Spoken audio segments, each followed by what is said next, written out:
सुषमा अंधारेंनी महिला आयोगाच्या अध्यक्षा रुपाली चाकणकरांवर निशाणा साधलाय। विक्रम चाकणकर नावाच्या व्यक्तीकडून काही नागरिकांची फसवणूक झाल्याचा आरोप त्यांनी केलाय। रुपाली चाकणकरांच्या दबावामुळे पोलीस विक्रम चाकणकरला मदत करत असल्याचाही आरोप सुषमा अंधारेंनी केलाय।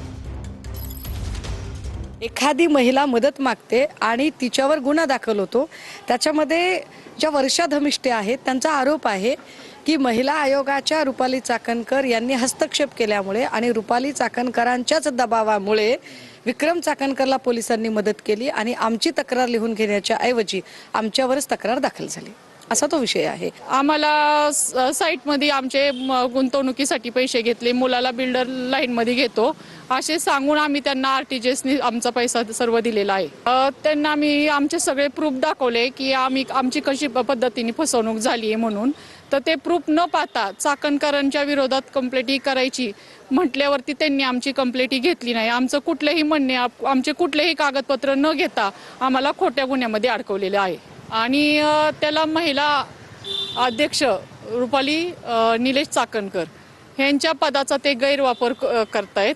आम्हाला त्यांनी न्याय द्यायचं सोडून आमच्यावरतीच अन्याय होत आहे, आम्हाला कुठेही न्याय भेटत नाही।